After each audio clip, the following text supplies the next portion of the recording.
Hello hi అండి నమస్తే. ఇవాళ స్పెషల్ రెసిపీ వచ్చేసి కొంచెం డిఫరెంట్గా తినే కొద్దీ తినాలనిపించే చిట్టు పునుగులు ప్రిపేర్ చేస్తున్నానండి.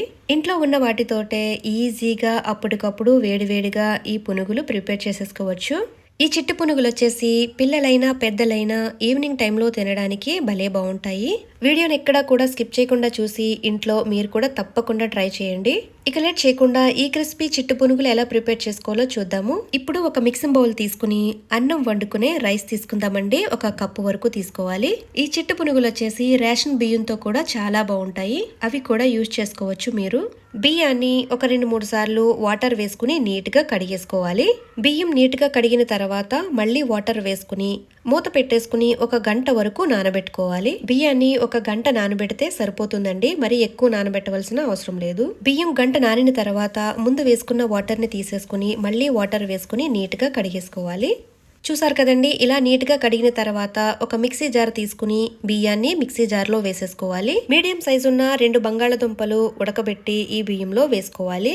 మనం వేసుకున్న బంగాళదుంపలు మెత్తగా మ్యాష్ చేసేసుకుని చక్కగా మెత్తగా గ్రైండ్ చేసుకోవాలి. ఉడికించిన బంగాళదుంపలు వేయడం వల్ల చిట్టు పునుగులు చాలా క్రిస్పీగా టేస్టీగా వస్తాయి.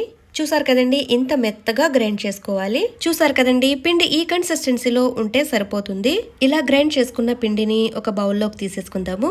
పిండి గ్రైండ్ చేసుకునేటప్పుడు మరీ పలచగా అయిపోతే కనుక మైదా కానీ వరిపిండి కానీ వేసుకుంటే సరిపోతుంది. పిండిని బౌల్లోకి తీసుకున్న తర్వాత సన్నగా తరిగిన ఉల్లిపాయ ముక్కలు 1/2 కప్పు వరకు వేసుకోవాలి. 3 లేదా 4 పచ్చిమిరపకాయలు ఇలా సన్నగా తరిగి వేసుకోవాలి. 2 ఇంచుల వరకు అల్లం ముక్క తీసుకుని ఇలా సన్నగా తరిగి వేసుకోవాలి. 2 రెమ్మలు కరివేపాకు తీసుకుని ఇలా సన్నగా తరిగి వేసుకోవాలి. నెక్స్ట్ వచ్చేసి 1/2 కప్పు వరకు సన్నగా తరిగిన కొత్తిమీర వేసుకుందాము. 1 టీ స్పూన్ వరకు జీలకర్ర వేసుకోవాలి.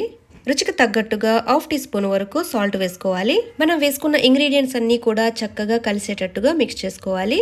మనం వేసుకున్న సాల్ట్ సరిపోకపోతే మళ్ళీ కొద్దిగా వేసుకుని మిక్స్ చేసుకోండి. చూసారు కదండి, ఇలా చక్కగా పిండి అయితే కలుపుకోవాలి. ఇప్పుడు ఈ పిండిలో వంట సోడా వేయవలసిన అవసరం లేదండి. మనం బంగాళదుంపలు వేసుకున్నాం కాబట్టి చాలా క్రిస్పీగా వస్తాయి.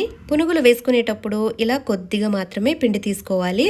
ఇలా తీసుకున్న పిండిని చిన్న చిన్న పునుగులుగా వేసుకోవాలి. చూసారు కదండి, వీడియోలో చూపిస్తున్న విధంగా చిన్న చిన్న పునుగులు మాత్రమే వేసుకోవాలి. మరి పెద్దగా వేస్తే కనుక బాగుండవు. పునుగులు వేసుకునేటప్పుడు ఆయిల్ వచ్చేసి బాగా వేడిగా ఉండాలి. పునుగులు వేసుకున్న తర్వాత స్టవ్ వచ్చేసి మీడియం ఫ్లేమ్ లో పెట్టుకుని ఫ్రై చేసుకోవాలి. పునుగులు వేసిన తర్వాత 30 సెకండ్స్ వరకు అలానే వదిలేయండి. 30 సెకండ్స్ తర్వాత గరిటతో కదుపుతూ ఫ్రై చేసుకోండి. ఇలా వీటిని ఒక 2 మినిట్స్ పాటు ఫ్రై చేసుకోవాలి.